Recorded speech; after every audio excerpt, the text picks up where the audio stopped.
C'est débat, la vie est débat. Nous ne sommes que débat. Et Léo. Tout à fait. Très belle introduction.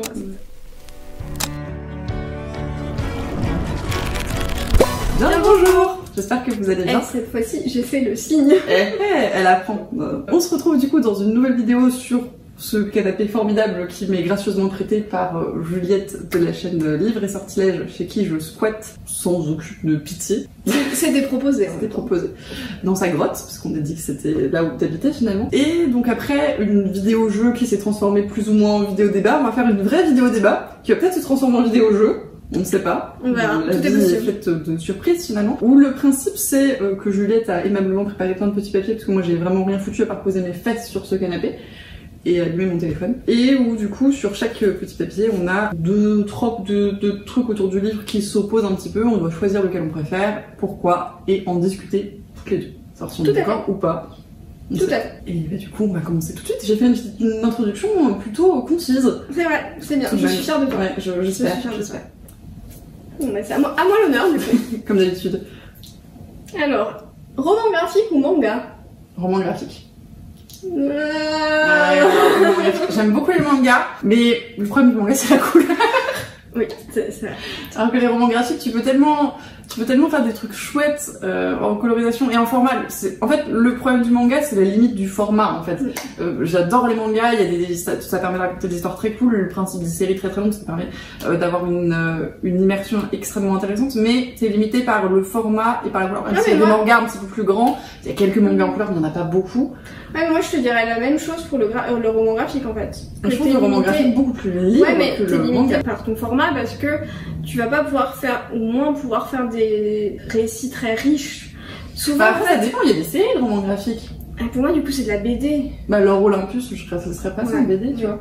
Moi, la BD, c'est plus webtoon, le classique. Oui, bon, ou, qu'est-ce que pour moi, la BD, c'est le classique BD franco-belge, tu vois, avec 12 milliards de tomes. Et, en tout cas, dans ce que j'ai vu, en tout cas, les romans graphiques, il n'y a pas énormément de séries et de choses. Souvent, c'est des one-shots avec une histoire qui est pas hyper développée. En fait, souvent, je suis en mode... Typiquement, les Mathieu Babelet, l'histoire, elle est hyper développée sur un seul tome. Après, l'avantage du roman graphique, c'est que tu peux faire un tome de 20 000 pages. Oui, c'est vrai. Et du coup, t'as le temps de développer ton histoire, t'as le temps de développer ton personnage, et t'as comme une créativité dans le trait, dans la mise en page, dans la couleur, qui est plus difficile, je trouve, à retrouver en manga parce que bah, t'as les limites de ton format, encore une fois. Mais oui, non, mais c'est sûr. Mais après, j'ai trouvé quand même souvent que les histoires que je pouvais trouver en manga sont plus intéressantes que ce que je peux trouver en roman graphique. Je trouve que ça dépend du manga, encore une fois. Ça dépend du roman graphique. Ça dépend du roman graphique. Parce que, globalement, les trucs de merde, ça reste de merde. Peu importe le format. Ouais, Après, moi, j'ai aussi un truc avec les couleurs, donc c'est-à-dire que j'adore les thèmes, enfin les couleurs à thème où on va sur une teinte majoritaire et qu'on va changer, donc l'Or Olympus typiquement, voilà, j'adore. Mathieu Babelet typiquement. C'est ça. Et beaucoup trop de romans graphiques en fait, parce que j'étais en train de me dire Stand Still Stay Silent, il y a aussi Voleuse que je viens de lire. Et enfin voilà, c'est beaucoup de choses où t'as des teintes, un petit peu ça j'adore, et c'est vrai que ça dans le manga on l'a pas trop. Il y en a quelques-uns qui font quelques pages colorées, mais ça reste extrêmement rare et c'est pas du tout la majorité du genre. Donc moi, je dirais quand même plutôt roman graphique.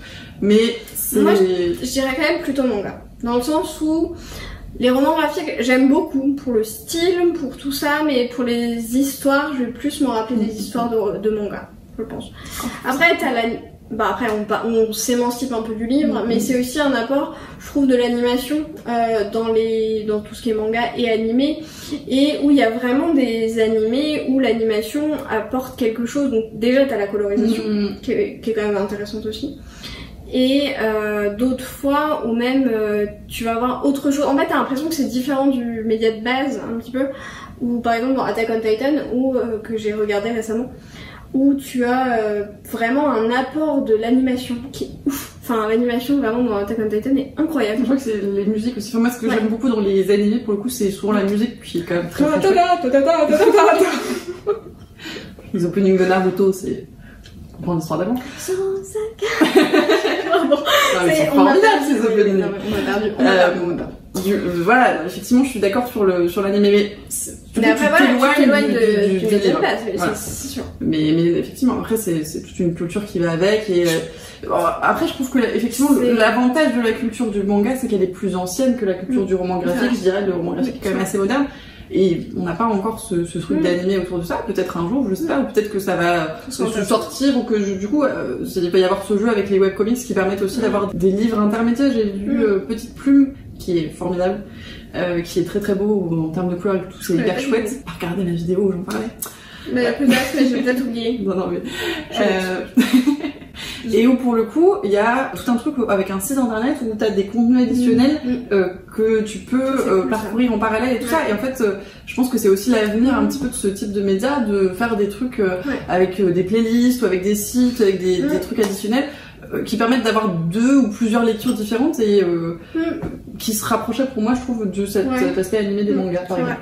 J'avais eu ça, moi, au collège, ça date un petit peu, avec Skeleton Creek, je sais pas si tu connais ça un peu. En fait, c'était des romans d'horreur, enfin, c'était jeunesse, je pense que c'était niveau collège, hein. Et en fait, t'avais des vidéos, et en fait, c'était un ado qui filmait ce qui se passait, et du coup, t'avais ces vidéos, et du coup, tu voyais à chaque fois les trucs d'horreur, c'était la vidéo, la caméra mauvaise qualité, un peu comme genre dans Outlast ou des jeux d'horreur comme ça, la caméra mauvaise qualité avec le mec qui respirait ultra fort derrière et tout, donc voilà, ça donnait une ambiance. Un peu immersive, etc. On est d'accord pour être pas d'accord, mais voilà. Après, les deux se complémentent bien. Horreur vs mystère. Moi, j'ai sans hésitation aucune. Mystère. Horreur? Non. Moi, j'aime pas me faire peur ou avoir peur. Je trouve que c'est un concept avec lequel j'ai beaucoup de mal, et que ce soit en livre ou en film, c'est vraiment un truc auquel j'accroche pas du tout. J'aime bien quand il y a des petits côtés horrifiques, mais j'aime pas l'horreur en tant que genre. Et moi, je suis beaucoup plus mystère, type Sherlock Holmes, type Whodunit, des choses comme ça. Alors, faut pas que ce soit répétitif, et c'est le problème de beaucoup de Whodunit. Mais typiquement, dans Les Carnets de l'apothicaire, je trouve que c'est pas répétitif. Et que t'as un côté mystère qui entretient un petit peu l'intrigue, tu vois. Et moi, c'est ce côté enquête, c'est ce côté énigme, en fait, finalement, que j'aime bien dans le mystère. Je comprends. Alors que dans l'horreur, en fait, souvent, t'as un espèce de truc un peu fantastique qui pop et qui... Oui, je comprends. Mais moi, pour le coup, je suis pas du tout Whodunit. Alors, je tiens à préciser que je dis ça, mais sur la table juste devant nous, il y a... ça, donc 79e tome de Détective Conan, donc la meuf qui dit qu'elle est pas du tout Whodunit. Foutage de gueule, merci. Voilà. Mais bon, on va ignorer ça. On va avoir conscience de ces contradictions. C'est ça, tout à fait. En roman, en tout cas, j'ai beaucoup de mal, et je vais plus me tourner vers un truc d'horreur que vers un truc de... Même, un thriller qui fait peur. Ah, mais tu vois, moi je suis pas thriller non plus. Ah ouais, moi je préfère en tout cas un thriller psychologique. Mais genre gentil, machin, pas un truc trop... En fait, vraiment, la peur en tant qu'émotion, je trouve pas franchement d'intérêt à la provoquer chez moi. Je pense que c'est ça qui me... Après, moi, ce qui me gêne, vu que je suis fondamentalement character-driven, ce qui me gêne avec les Whodunit, c'est qu'en fait, les personnages, ils sont là pour être un rôle, quoi. Pour être c'est le rôle du personnage. Ça dépend du Whodunit. Typiquement, encore une fois, dans Les Carnets de l'apothicaire, c'est bien fait. Dans la série de Fred Vargas sur le commissaire Adamsberg, c'est, je crois, une des seules séries de policiers que j'apprécie lire avec les Sherlock Holmes, mais qui sont des policiers plus ou moins, qui, en fait, et je trouve une série policier assez character-driven pour le coup, où il y a un espèce de côté un peu magical realism aussi. Les anglicismes pleuvent, c'est formidable. Mais il n'y a pas d'équivalent français. Non, de réalisme magique, c'est très moche. Ça ne veut rien dire surtout. C'est pas du tout un terme qui est et où c'est des personnages qui sont c'est une autrice française, et c'est des personnages qui sont hyper particuliers en fait. C'est pas le classique commissaire de police, c'est pas les classiques policiers. Ils ont des personnalités, des espèces de super pouvoirs, mais pas vraiment, parce que c'est très réaliste, et c'est une écriture aussi que j'apprécie beaucoup. Et du coup, l'intrigue policière est importante, mais c'est pas que ça dans le récit. Et moi, c'est le genre de série policière que j'apprécie lire en fait. Mais moi, j'ai lu il y a pas si longtemps, j'ai écouté Stalking Jack the Ripper de Kerry Maniscalco, et en fait, ce qui est cool, donc c'est sur Jack the Ripper. En fait, c'est vraiment l'enquête est assez au second plan. mais ça va être beaucoup tourné sur les personnages et en fait t'as le personnage principal c'est Audrey Rose qui est du coup une jeune fille mais qui aime beaucoup tout ce qui va être médecine légale, enquête et tout, donc à l'époque une jeune fille de bonne famille qui aime bien ça, c'est pas ouf. Et donc voilà, il y a tout ce discours là aussi, en fait on va s'attarder vraiment à d'autres choses, t'as une petite romance mignonne aussi qui se met en route, non, elle est vraiment mignonne, franchement elle est vraiment mignonne. Et du coup t'as pas juste ça, et c'est comme aussi ce que je disais dans mes vidéos sur Truly Devious là, c'est un peu pareil. Voilà, moi c'est des trucs qui m'aidaient aussi à me placer sur des trucs d'enquête parce que voilà, j'aime pas le classico-classique. Bah, moi je supporte pas que ce soit que ça, puis après c'est souvent malheureusement assez répétitif quand t'as compris que le mec qui était coupable, on te l'avait présenté à un moment donné dans le bouquin, bah ça réduit vachement ta liste de suspects, tu finis par savoir qui c'est globalement. Donc il faut qu'il y ait autre chose autour, parce que sinon c'est quand même, enfin bon, c'est toujours la même chose finalement, il y a quelqu'un qui a tué quelqu'un. Bon. C'est comme quand tu regardes les premiers épisodes du Meilleur Pâtissier, où tu sais que ceux où ils mettent la biographie, c'est ceux qui vont rester. C'est la même chose, c'est la même chose. Comparaison au poil. Suspense. Ah bah tiens. Enemies to Lovers versus Childhood Friends. Donc Friends to Lovers. Enemies to Lovers. Enemies to Lovers. Absolument pas de doute là-dessus, je crois. Non, vraiment. J'aime pas du tout les Friends to Lovers. Alors, il y en a qui sont bien faits. J'en ai parlé dans ma première vidéo environnement, d'ailleurs, que je vous mettrai quelque part en petit, qui doit être au-dessus de ta tête, probablement. Il y en a que j'aime bien, mais c'est pas mon trope préféré parce que je l'avais déjà dit, mais moi je trouve que la rencontre est quand même vachement importante dans une relation, et dans l'Enemies to Lovers souvent tu la vois ou tu la vois en rediff, en flashback. Et oui, tu l'as enregistré à un moment. Et après t'as mis la cassette. Et ils se la repassent parce qu'ils peuvent pas arrêter de penser à l'autre même s'ils se supportent pas. Et je trouve que ça permet d'avoir quand même une idée de la dynamique de la relation. Que en fait dans le ami d'enfance amoureux là, en fait tu la connais la dynamique de la relation, ils apprécient déjà, donc il y a moins d'enjeux, il y a beaucoup moins d'enjeux, il y a beaucoup moins de transformation de relation, et c'est je trouve moins intéressant. Après, des fois c'est bien fait. Et puis moi je trouve que j'ai toujours ce problème déjà du concept de passer de l'amitié à l'amour. Donc déjà je pense que c'est pas si fréquent que ça quand tu te connais bien et tout. Après je sais pas parce que j'ai pas forcément eu j'ai pas eu cette expérience là, donc peut-être que c'est fréquent mais que je me rends pas compte. Donc j'ai pas l'impression que ce soit si fréquent que ça, et en plus donc ça sous-entend que pour que la relation fonctionne, ça sous-entend qu'ils doivent tous les deux faire la transition au même moment. Et ça je pense, ou alors c'est-à-dire qu'il y en a un des deux qui va faire le chemin et l'autre n'y est pas, et du coup la relation va un peu être imposée, enfin le changement de dynamique va un peu être imposé à l'autre, qui du coup va devoir un petit peu faire le changement ou alors perdre l'autre personne. Et du coup j'ai toujours ce rapport un peu bizarre de ça impose un changement des deux personnes en même temps quoi. Et ça pose, je trouve, aussi le problème d'une alchimie qui est beaucoup plus difficile à mettre en place. Je suis d'accord. Parce qu'au départ ils sont que amis, donc il n'est pas censé y avoir cette tension sexuelle. Voilà. Avant tout. Que moi j'apprécie personnellement dans les Enemies to Lovers. Après voilà, je trouve que c'est quand même souvent ce qui fonctionne au début dans les Enemies to Lovers, c'est la chimie sexuelle ou non, mais en tout cas qui existe entre les deux personnages et qui est plus difficile à obtenir quand ils se connaissent depuis hyper longtemps. Tu te réveilles pas un matin en trouvant ton pote hyper sexy. Mais c'est ça, moi c'est vraiment ce truc qui m'embête un petit peu quoi. C'est vraiment ce truc un peu. Ou alors tu te trouves sexy depuis le début et c'est ça.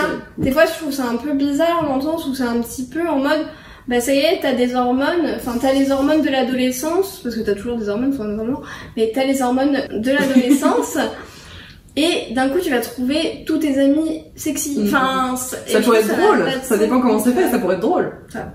Je me réveille un matin et je trouve tous mes potes super sexy. Non, ce sera chiant. Ça peut être drôle. Ça peut être drôle.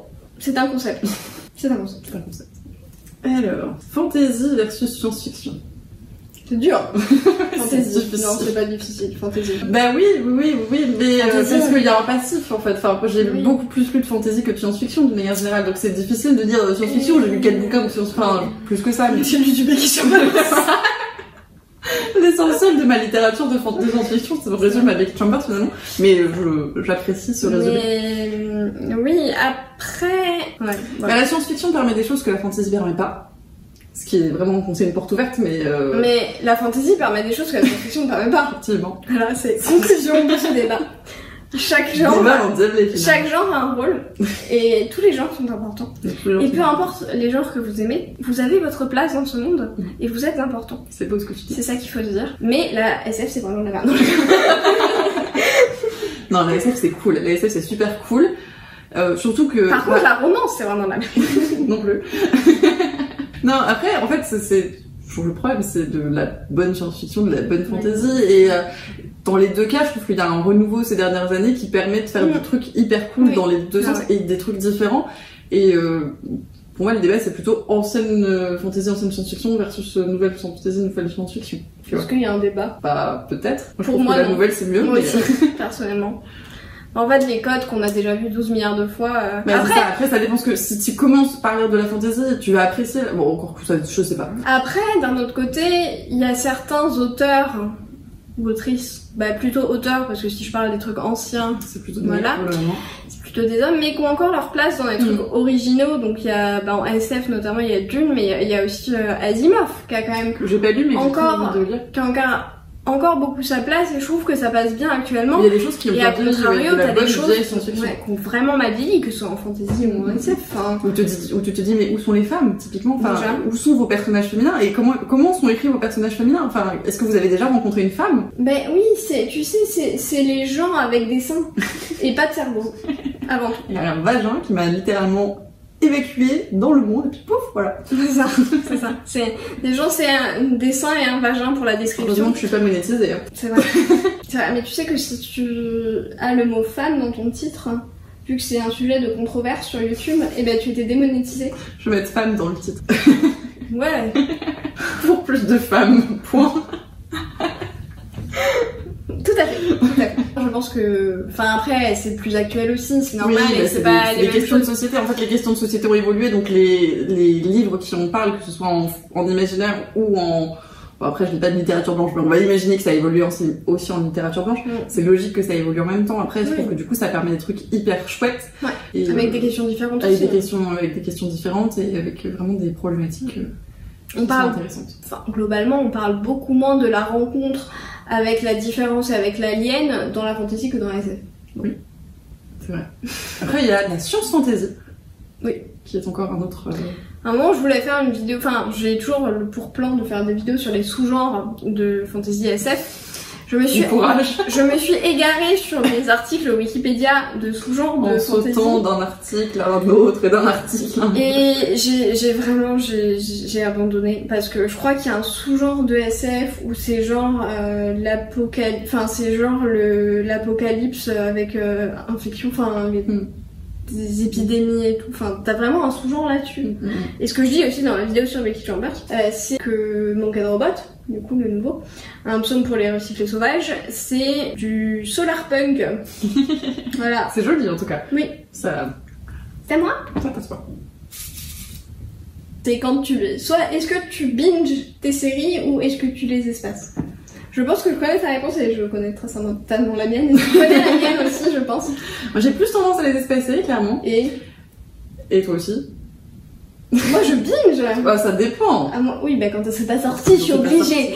Mais ah non, moi je préfère binger quoi. Après, mais j'y reviens de plus en plus. Parce que t'oublies tout après. Parce que c'est ça, parce que t'oublies tout. Et typiquement là, de plus en plus j'ai envie. Alors je serais toujours pas du style à les enchaîner, à enchaîner des tomes. Ça c'est quelque chose que j'aurais du mal à faire. Alors sauf si vraiment il y a un cliffhanger de malade. Et j'avais fait ça pour Prince Capier. Je pense que c'est une des seules séries que j'ai vraiment bingé. Bon, j'ai attendu le tome 3 ans. J'avais enchaîné le 1 et le 2 et c'était vraiment très très rare à l'époque et ça l'est toujours maintenant.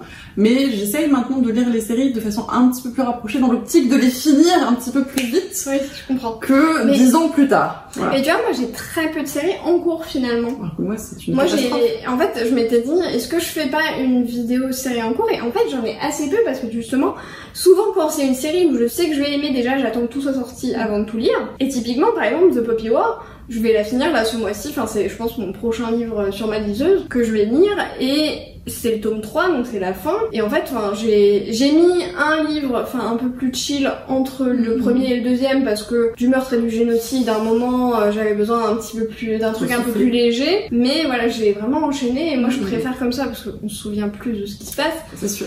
Et voilà, ça permet de garder aussi le mood de j'ai envie de buter tout le monde. Alors que moi j'ai peur, en fait je pense que j'ai peur de me lasser aussi si je binge trop une série et du coup de pas en profiter aussi bien que d'avoir ce truc de retourner dans l'univers et de dire ah ça fait quelques semaines, quelques mois, c'est trop chouette d'y retourner. Mais effectivement j'ai fait une vidéo sur mes séries à terminer. Ce que vous ne savez probablement pas, c'est qu'il y a une vidéo en préparation sur mes séries en cours. Attends. Parce que c'est pas la même chose. Oui, mais c'est quoi la différence? Bah, les séries à terminer, le dernier tome est paru. Les séries en cours, c'est le dernier tome n'est pas encore paru. Et je pense qu'il y en a à peu près autant. Donc déjà qu'il y en avait beaucoup à terminer, je vous laisse imaginer la catastrophe que ça représente. Je vois. Donc là, mon objectif, clairement, c'est déjà de finir les séries que je peux finir. Et ce serait d'essayer de rattraper globalement sur les séries que j'ai en cours et les séries que je commence, de pas les faire traîner trop longtemps. Mais j'ai l'impression, enfin typiquement, tu vois, Becky Chambers, je les ai, enfin, presque parce que c'était formidable, mais je les ai beaucoup plus enchaînés que à une certaine période j'aurais pu le faire. Il y a d'autres trucs là. Il y a le journal d'un assassin, je sais pas si tu l'as lu. Non, je l'ai pas lu, mais c'est formidable. Julien là, franchement c'est trop cool. Et du coup j'ai lu le premier tome et là j'ai acheté le tome 2 genre un mois après, tu vois, pour essayer de continuer. En plus c'était des livres qui sont ridiculement petits, qui étaient très bons. Mais je crois que le tome 3 ou 4, après ça part en couille au niveau de la taille. Ouais. Je crois qu'ils font genre 500 pages, un truc comme ça. Parce que là, ils font 120 pages. Mais oui, non, mais en fait, j'avais regardé un moment quand je faisais ma liste de livres sur ma liseuse, et j'avais regardé, et j'avais vu ça faisait genre 100 pages, et après ça passe d'un coup à 500. C'est n'importe quoi. Qu'est-ce qui s'est passé après, moi, si c'est 500 pages aussi bonnes que les 120 du premier, y a pas de souci. Mais après, Martha, ouais, ils avaient pas, non. Bah, c'est le premier que je lisais, écoute, franchement, j'ai kiffé, je verrai d'autres trucs, parce que c'était hyper cool. Et ça fait du bien, encore de la bonne SF nouvelle, et c'est vraiment chouette. Voilà. La conclusion ultime. Lecture rapide vs lecture lente. Qu'est-ce que t'appelles lecture rapide? Est-ce que tu lis vite? Est-ce que tu préfères lire vite ou lire lentement? Genre un livre sur quelques jours ou un livre sur plusieurs semaines? Ouais, c'est ça. Plutôt. Moi je suis plus lecture rapide pour le coup. Moi j'aimerais bien être plus lecture rapide, mais en pratique ça finit pas comme ça. En fait, historiquement, je suis plutôt... Aux origines du monde, Rosalie était lecture rapide. Puis il y a eu ça. Puis en deuxième, il y a eu la forêt. Après, il y a eu l'école. Et là, c'est parti en couille. Et après, il y a eu moi qui était de lecture rapide. Et après, c'est parti en couille. Mais non, en fait, à la base, je suis de lecture rapide, sauf que par manque de temps, je pense. Et en fait, ce qui fait que du coup, j'ai plus de mal aussi à me remettre dans les livres. En fait, je sais que quand j'ouvre un livre, j'ai tout un moment de lecture lente, le temps de me mettre dans le truc, et après, je lis vachement plus vite au bout d'un moment, quand t'es bien dedans. Et du coup, comme je fais des plus petites sessions de lecture, en fait, j'ai moins cette phase de lecture rapide, et du coup, ça me prend beaucoup plus de temps pour lire. C'est chiant. Mais je te rejoins complètement, c'est pour ça que moi j'aime bien avoir vraiment du temps pour lire, mais genre pas 20 minutes. Alors ça m'arrive de lire 20 minutes, typiquement le matin avant d'aller bosser, je fais ça et c'est vraiment hyper cool pour commencer la journée. Mais mon grand plaisir, c'est d'avoir une session de 2 ou 3 heures de lecture ininterrompue, où je sais que je vais pouvoir me plonger dedans et ressortir à la fin en me disant ça fait 2 heures que j'ai lu, c'est passé tout seul, c'était trop bien. Et du coup de lire un livre en 3-4 jours maximum, ça c'est un peu c'est mon grand plaisir dans la vie finalement. Mais c'est moi, vrai que quand t'as je sais pas pourquoi j'ai plus de mal à faire ça maintenant, à me dire... Autant avant, quand j'étais même au lycée ou enfin à la fac, je pouvais passer une journée à lire. Je me levais le matin et je m'interrompais que pour manger et j'y arrive. Bah, moi, je me fais toujours rattraper par autre chose. C'est la vie d'adulte en fait. C'est ça, je me fais toujours rattraper par autre chose, il y a toujours un truc à faire, il y a toujours et tout. Des gens à voir, des courses à faire, des trucs à nettoyer, des plantes à arroser. C'est ça, et vraiment tu te fais toujours rattraper par un truc et par ta charge mentale constante que t'avais pas forcément avant, et à te dire ah là faudrait que je fasse ça, faudrait que je fasse ça. Et du coup, même si au final t'as pas des choses que tu dois faire absolument ce jour-là et tu pourrais finalement te prendre la journée, en fait t'as toujours d'autres trucs qui viennent et qui te font dire bon, qui t'interrompent dans ta lecture. Donc finalement, est-ce que la fin de l'innocence n'est pas la fin de la lecture rapide? C'est une très belle phrase. Et je pense qu'on va arrêter ce débat là-dessus parce que j'aime beaucoup cette phrase.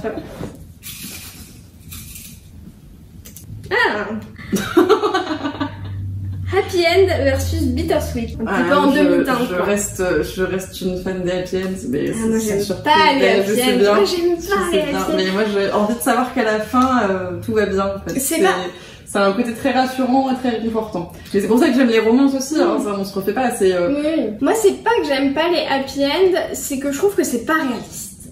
Et en fait j'aime pas C'est plus dans le sens où je trouve qu'une vraie happy end, c'est tout le monde est heureux.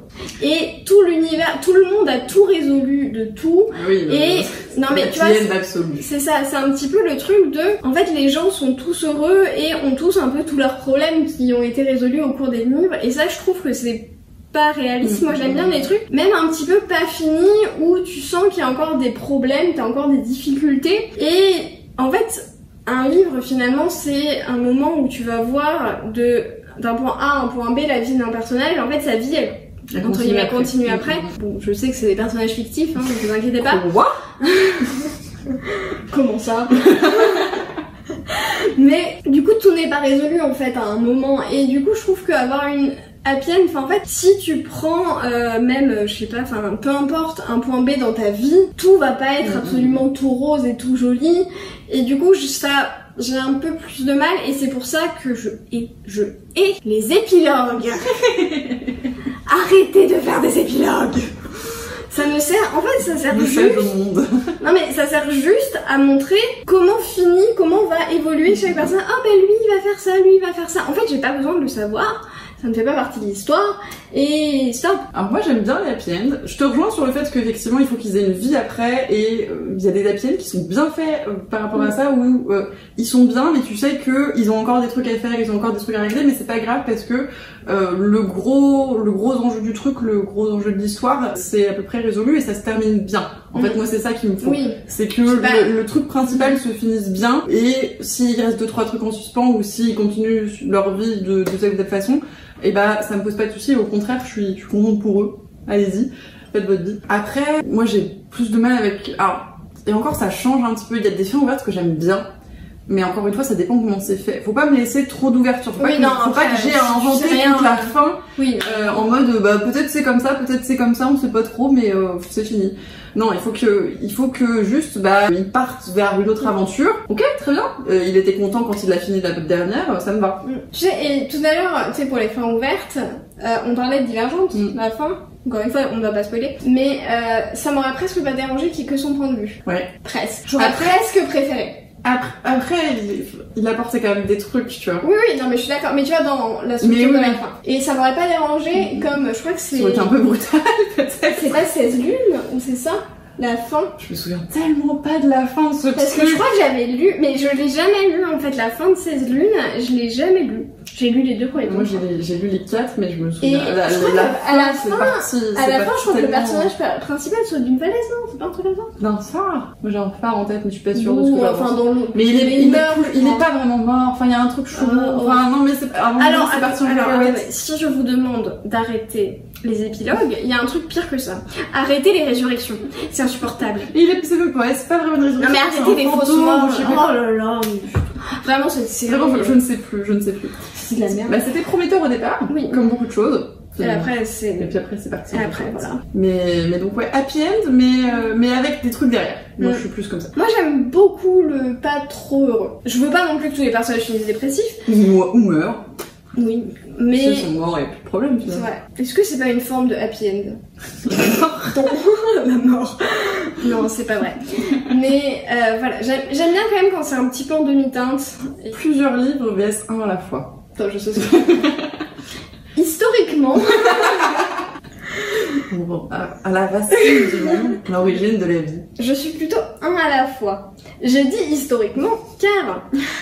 En fait, je suis toujours plutôt un livre à la fois, mais en fait j'ai plusieurs supports, et vu que j'aime pas trop mélanger les supports, enfin ça me saoule d'essayer de retrouver où j'en étais sur ma liseuse, sur mon roman papier, enfin voilà, c'est chiant. Et du coup, j'ai 3 livres en même temps, tout le temps, c'est-à-dire un sur ma liseuse, un en physique et un en audio. Et du coup, c'est un peu un livre à la fois, mais 3 à la fois quoi. Voilà, c'est logique. Bon, moi, sans grande surprise, c'est plusieurs à la fois. Mais après, c'est un peu cette histoire de support. Souvent, j'ai un livre audio, un livre que je lis plutôt sur une plus longue durée, donc 1 ou 2 semaines, donc en général un gros pavé, un truc un peu immersif, et puis un petit truc que je lis en parallèle et qui me prend un peu moins de temps. Et parfois, si j'ai une lecture commune ou si j'ai un livre de nouvelles ou des choses comme ça s'intercale un petit peu entre les deux. Donc c'est 3, 4, voire 5 livres en même temps, 5 c'est beaucoup trop. Après, pour le coup, j'ai des moods. J'ai des périodes où j'ai besoin de me concentrer sur un livre à la fois et j'ai des périodes où j'ai besoin de me concentrer sur plusieurs livres à la fois. Donc c'est un peu variable, mais je suis plutôt globalement à plusieurs livres en même temps. Après, moi, je sais que en fait, j'ai souvent plusieurs livres en même temps. Bon, je mets pas le livre audio parce que le livre audio, enfin, ça va être plutôt des trucs que je vais faire un petit peu quotidiennement. En fait, j'ai ma petite routine du moment, typiquement où même j'arrive au boulot et tout. Où je vais avoir le livre audio à ce moment-là. Mais entre papier et liseuse, ça va vraiment être, en fait, je vais lire 90% un des deux et le reste du temps l'autre. En fait, j'ai besoin toujours de binger un petit peu. Oui, et tu vois, il y en a un que tu lis pas dans le même rythme que l'autre, forcément. Et tu vois, quand tu dis les grosses pavasses, moi pour le coup les pavasses, je les binge parce qu'en fait sinon ça me prend 3 mois. Et c'est insupportable. Ça dépend des pavasses, tu vois. Typiquement, je trouve que là, moi je suis en train de lire Fils des brumes. C'est une pavasse que j'ai du mal à binger. Ah ouais? Parce que je la savoure plus qu'autre chose, tu vois. Ouais, mais t'as trop envie de savoir ce qui se passe. Ouais, t'as envie de savoir ce qui se passe. Mais du coup, moi c'est le genre de livre que je prends plaisir à lire sur le long terme. Mais là, ça fait 3 semaines que je suis dessus et à chaque fois que je m'y remets, je trouve ça trop bien. Mais j'ai du mal à lire plus de 100 pages d'un coup. Ah, moi, ça va vraiment dépendre de l'action qu'il y a dedans. Et pour ça, je te rejoins un peu. Typiquement, il y a des livres comme La Horde du Contrevent. Par exemple. Il est imbingeable. Enfin, il est imbingeable. Ça fait mal au crâne. C'est ça. C'est vraiment... Et tu savoures beaucoup plus. En fait, moi, c'est plus les livres que j'ai envie de savourer ou j'ai envie de lire pour le coup lentement. C'est dans le sens vitesse de lecture mot à mot. C'est vraiment les livres hyper bien écrits. Avec une plume vraiment. Et sinon, en fait, si la plume est pas incroyable, je peux lire vite, je m'en fiche. Et ne pas profiter d'une plume un peu plus lambda, on va dire, qui est souvent le cas en anglais d'ailleurs. Désolée. Mais par contre, les grosses pavasses avec du coup beaucoup d'action, là pour le coup, j'ai envie de les binger. Et en fait, c'est pas le même. Ça s'enchaîne tout ça. Typiquement, From Blood and Ash, c'est une grosse pavasse, mais ça s'enchaîne. Et c'est pas le même style d'écriture. Ah non, clairement, c'est pas très compliqué. Je veux dire que vu la vitesse de lecture en anglais, je peux te dire que c'était pas compliqué. Hein. Je l'ai lu en 2 jours. Il fait. D'ailleurs, j'étais choquée parce que ma liseuse, ça biaise toujours. Je lis en caractère assez petit et du coup, parce que comme ça, j'ai l'impression d'avoir moins de pages à lire. Et du coup, ça biaise toujours le nombre de pages. Et du coup, moi, j'avais 500 pages sur ma liseuse et là, j'ai vu le nombre de pages et j'étais en mode 650. What? Je crois qu'en VF, il doit faire 700 parce que c'est toujours plus long en VF. Ouais. Ça compense avec la vitesse de lecture, ça. Pareil. Parfait. Bah tiens, gros livre versus petit. Eh ben, c'est pareil, c'est en train de changer. Parce que typiquement, je pense qu'il y a 1 an ou 2, j'aurais dit gros livre parce que je trouve que, c'est très con, mais d'un côté, t'en as un peu plus pour ton argent. Parce que non mais, dans le sens où t'achètes un gros livre. Pour ton argent, puis pour l'investissement juste d'aller en librairie, de choisir un bouquin. T'as pris le temps de le choisir, etc. T'as choisi un gros livre, t'en as pour plus d'heures de lecture. Tout simplement. Après, en fait, j'ai eu tellement de bonnes surprises dans des petits bouquins. Typiquement le journal de l'assassine, typiquement Apprenti par bonheur, des éditions La Talente, voilà, formidable. Que en fait, je trouve que c'est dommage de bouder ce format-là qui peut être hyper cool et permettre de sortir des livres de nos piles à lire qui débordent et d'avoir l'impression d'avancer dans sa lecture et de prendre plaisir à enchaîner plein de livres aussi. Et de réussir son challenge Goodreads. Par exemple. Et du coup, en fait, les deux. Voilà, moi je dis pavasse. Moi je dis grosse pavasse. J'en lis pas tant que ça parce que ça prend 12 milliards d'années. C'est ça aussi, tu vois. Mais c'est quand même plus intéressant. Je sais pas, ça dépend comment c'est fait. Parce que si c'est des grosses pavasses où ça blablate pendant 15 ans, alors que quand ils ont bien choisi leurs mots dans des trucs qui font 150 pages et que c'est vachement bien, et je suis désolée. Après, encore une fois, il y a bon livre et mauvais livre. C'est la base. Tu peux lire une grosse pavasse de 3000 pages, il se passe rien. C'est pas forcément bien, tu vois. Forbidden Love vs Unrequited Love. C'est marrant parce que je dis VS en français. Oui. Voilà. C'est extrêmement drôle. J'ai un amour interdit et amour réciproque. Toi, je sais. Moi, je sais pas trop. Je laisse commencer. Interdit. Interdit totalement. Non, je pense pas. Oui, moi j'ai un problème avec l'amour non réciproque parce que souvent il y a une notion de consentement qui est plus ou moins absente. C'est ce que j'allais dire. Je trouve que la relation est plus saine. Ouais, je suis d'accord. Étonnamment. Après, ça dépend pourquoi c'est interdit. C'est toujours pareil. C'est toute une question de contexte, mais oui, non, je suis d'accord. Je l'ai lu, Forbidden. Mais je sais, mais c'est toi qui me l'avais recommandé d'ailleurs. Mais je trouve que du coup la relation interdite, c'est il y a pas ce problème de consentement et on est un peu moins dans en tout cas, il y a un peu oui. clairement. Mais moins par essence en tout cas. Et on est un peu moins dans cet écueil de la pseudo-friendzone où l'un va quasiment tout le temps vouloir à l'autre de ne pas avoir les mêmes sentiments que lui ou elle. Et du coup, je trouve que ça donne une dynamique qui est pas hyper je suis assez d'accord, effectivement. Et puis le Forbidden Love, encore une fois, ça dépend du pourquoi, et souvent c'est bien fait, et ça amène une forme de tension, et ça amène une forme d'enjeu. Sexuel. Il y a vraiment tension dramatique, et une forme d'enjeu qui est intéressante en soi, en fait, et qui apporte souvent à l'histoire, en tout cas quand c'est bien fait. Et si vous êtes comme nous et que vous aimez bien les amours interdits, tous les livres de Cassandra Clare, il y a toujours une forme d'interdit dans les relations qu'elle met en place. Des transgressions. C'est ça, et c'est toujours hyper bien fait. Franchement, elle le fait hyper bien. Vraiment, c'est ouf. Non, mais effectivement, on peut s'arrêter là sur cette belle note. Et bien, encore une fois, merci pour avoir préparé tous ces petits papiers fort intéressants et ces débats enflammés. Qui, au final, n'en sont pas vraiment. Enfin, on est souvent à peu près d'accord. Ou en tout cas, voilà, c'est des discussions où on n'a pas de gros désaccords. En tout cas, ça. Mais après, c'était le but aussi de discuter et puis on respecte. Il faut respecter l'opinion de chacun. Exactement. Et donc, si vous avez des opinions sur les sujets qu'on a abordés, pareil, n'hésitez pas à en parler avec nous en commentaire. Si vous avez d'autres versus, si vous avez d'autres choses à mettre un petit peu en opposition comme ça aussi, pour être l'objet d'une autre vidéo, je ne sais pas, et ben n'hésitez pas également. Comme d'habitude, je vous souhaite d'excellentes lectures. On vous souhaite d'excellentes lectures. Tout à fait. Et on vous dit à la prochaine.